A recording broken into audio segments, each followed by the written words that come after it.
Godown ಇದೆ. TMSನವರು ಅದರ maintenance ನೋಡ್ತಾ ಇದ್ದಾರೆ. ಅವ್ರು ನಮಗೆ RTCಯನ್ನು ಮಾಡಿಕೊಡ್ಬೇಕು AC ಹತ್ರ ಹೋಗಿದ್ರಿಂದ AC ಅರ್ಜಿಯನ್ನು ವಜಾ ಮಾಡಿ ಮತ್ತೆ ಬಂದಿದ್ದಾರೆ. ಆ ಗೋಡನ್ ಖಾಲಿ ಇದೆ, ಅವ್ರು ಬಿಟ್ಟುಕೊಡ್ತಾ ಇಲ್ಲ. ಪಟ್ಟಣ ಪಂಚಾಯಿತಿಯ ಆಫೀಸ್ ಇದ್ದಂಥ ಜಾಗ.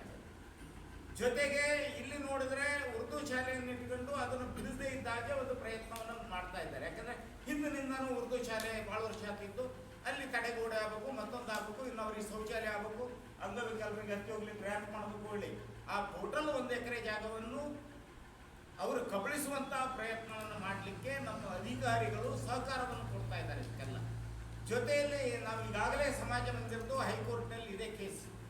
72 ವರ್ಷಗಳ ಹಿಂದಿನಿಂದನೂ ನಮ್ಮ ಕಬ್ಜಾದಲ್ಲಿ ನಮ್ಮದೇ ಕಟ್ಟಡ ಇದ್ದಂಥ ಜಾಗವನ್ನು ತಮ್ಮದು ಹೇಳಿ ಒಂದು ರಾಜಕೀಯ ಪಕ್ಷದ ಅಧ್ಯಕ್ಷರು ಕೋರ್ಟಿಗೆ ಹೋಗಿದ್ದಾರೆ ನಮ್ಮ ವಿರುದ್ಧ. ನೆಹರು ಗ್ರೌಂಡಲ್ಲಿ ಇದೇ ತಹಸೀಲ್ದಾರರು ಇದಕ್ಕೆ ತಾಗಿ ಅರಣ್ಯ ಇಲಾಖೆಯ 30 ಗುಂಟೆ ಜಾಗ ನಮ್ಮ ಕಬ್ಜಾದಲ್ಲಿ ಇದ್ದಂಥ ಜಾಗದಲ್ಲಿ ಗಾಂಧಿ ಭವನ ಕಟ್ಟುವಂಥ ಒಂದು ಹುನ್ನಾರವನ್ನು ಸಹ ನಡೆಸ್ತಾ ಇದ್ದಾರೆ. ಗಾಂಧಿ ಭವನವನ್ನು ಇದರ ಬಾಲಭವನದ ಕೆಳಗೆ, ಬಾಲಭವನದ ಕೆಳಗೆ ಇದೆ ನೆಹರು ಗ್ರೌಂಡ್. ಆಟದ ಮೈದಾನದಲ್ಲಿ ಗಾಂಧಿ ಭವನವನ್ನು ಕಟ್ಟಿ ನೆಹರು ಗ್ರೌಂಡ್ನೆಲ್ಲ ಪಾರ್ಕಿಂಗ್ ಮಾಡಿಬಿಟ್ರೆ ಪಟ್ಟಣ ಪಂಚಾಯಿತಿ ಆಸ್ತಿ ಪೂರ್ಣ ಬೇರೆಯವ್ರ ಪಾಲೇ ಆದ ಹಾಗೆ. ಇವತ್ತು ಸಂತೆ ಮಾರ್ಕೆಟಿನ ಕೆಲವು ಭಾಗಗಳು ಪೇಟೆಯಲ್ಲಿ ತರಕಾರಿ ಮತ್ತೊಂದು ಮಾರೋರು ಇರ್ತಾರೆ, ಒಣಮೆಣಸು ಅಥವಾ ಈರುಳ್ಳಿನೋ ಇನ್ಯಾವುದೋ ಕತ್ತಿನೋ ಗುಟ್ಟಿನೋ ಮತ್ತೊಂದು ಮಾರೋರು ಇರ್ತಾರೆ. ಅವ್ರನ್ನ ಅಲ್ಲಿ ಕೂಡಿಸ್ಬಿಟ್ಕೊಳ್ಳಿ ಆಗಿತ್ತು. ಸಿದ್ದಾಪುರ ಪೇಟೆಯಲ್ಲಿ ಬುಧವಾರ ಒಂದೇ ವ್ಯಾಪಾರ ನಡೆಯೋದು ಜನರಿಗೆ, ವ್ಯಾಪಾರಸ್ಥರಿಗೆ. ಹಾಗಾಗಿ ಎಲ್ಲವನ್ನೂ ಆಗದೇ ಇದ್ರು.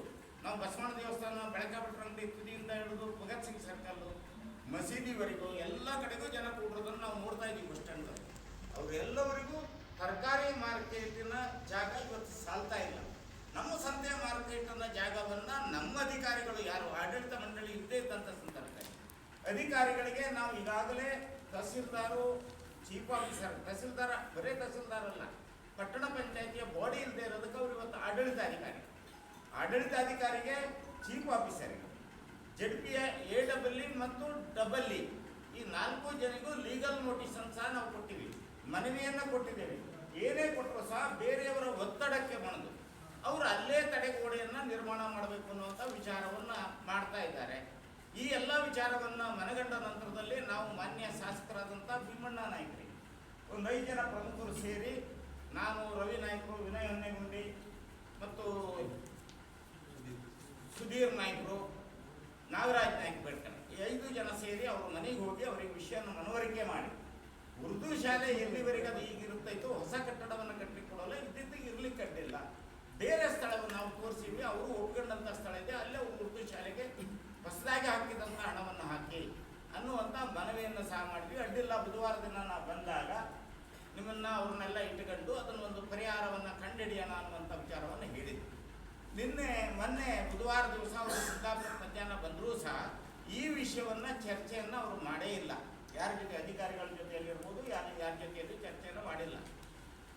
ಯಾರು ಅದಕ್ಕೆ ಪರಿಹಾರವನ್ನು ಹುಡುಕುವಂಥ ಸ್ಥಳದಲ್ಲಿದ್ದರು, ಪ್ರತ್ಯೇಕವಾದಂಥ ಜಾಗವನ್ನು ತೋರಿಸ್ಬೋದಾದಂಥ ಸ್ಥಳದಲ್ಲಿದ್ದರು, ಅವರೇ ಅದರ ಬಗ್ಗೆ ಗಮನವನ್ನು ಹರಿಸದೇ ಇದ್ದಾಗ ಬಲವಂತದಿಂದ ತಡೆಗೋಡೆಯನ್ನು ನಿರ್ಮಾಣ ಮಾಡಲೇಬೇಕು, ಪಟ್ಟಣ ಪಂಚಾಯಿತಿಯ ಹೊಸ ಜಾಗವನ್ನು ಅತಿಕ್ರಮಣ ಮಾಡಿ ಉರ್ದು ಶಾಲೆಗೆ ತಡೆಗೋಡೆ ನಿರ್ಮಾಣ ಮಾಡಲಿಕ್ಕೆ ಎಲ್ಲರೂ ಹೊರಗಡೆಯಿಂದ ಸಹಕಾರವನ್ನು ಕೊಡ್ತಾ ಇದ್ದಾರೆ ಅನ್ನುವಂಥ ವಿಚಾರ ನಮ್ಮೆಲ್ಲರಿಗೂ ಗೊತ್ತಾಗಿದ್ದಕ್ಕೆ ಇವತ್ತು ನಾವು ಪತ್ರಿಕಾಗೋಷ್ಠಿಯನ್ನು ಇವತ್ತು ಇಲ್ಲಿ ಕರೆದಿದ್ದೇವೆ. ಅದರ ಮುಖಾಂತರ ಸಾರ್ವಜನಿಕರಿಗೆ ಮನವರಿಕೆಯನ್ನು ಮಾಡುವಂಥ ವಿಚಾರವನ್ನು ನಾವು ಮಾಡ್ತಾ ಇದ್ದೀವಿ.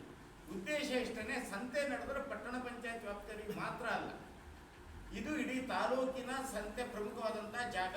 ಇಲ್ಲಿ ಸಂತೆ ಕೇಂದ್ರ ಸ್ಥಳದಲ್ಲಿ ಸಂತೆ ನಡೆಯುತ್ತೆ, ತಾಲೂಕಿನ ಎಲ್ಲರಿಗೂ ಬಳಕೆ ಆಗುವಂಥ ಜಾಗ. ಇದು ಒಂದೊಂದೇ ಜಾಗವನ್ನು ಕಳ್ಕೊಳ್ತಾ ಹೋದರೆ ಹೊಸದಾಗಿ ಜಾಗವನ್ನು ಗಳಿಸಲಿಕ್ಕೆ ಪಟ್ಟಣ ಪಂಚಾಯತಿಗೆ ಸಾಧ್ಯ ಇಲ್ಲ. ಪೌರ ಕಾರ್ಮಿಕರಿಗೆ ಕ್ವಾರ್ಟರ್ಸನ್ನು ಕಟ್ಟಬೇಕು, ಸಂತೆ ಮಾರ್ಕೆಟ್ ನಿರ್ಮಾಣ ಆಗಬೇಕು, ಆಫೀಸಿನ ಕಟ್ಟಡ ಆಗಬೇಕು, ಸಮಾಜ ಮಂದಿರ ಇತ್ತು, ಸಾಕಷ್ಟು ಕಾರ್ಯಕ್ರಮಗಳು ಈ ಹಿಂದಿನಿಂದ ನಡೆದು ಬಂದಂಥ ಜಾಗದಲ್ಲಿ ವ್ಯವಸ್ಥಿತವಾದಂಥ ಒಂದು ಕಟ್ಟಡವನ್ನು ಕಟ್ಟಿ ಅದರಲ್ಲಿ ನಾವು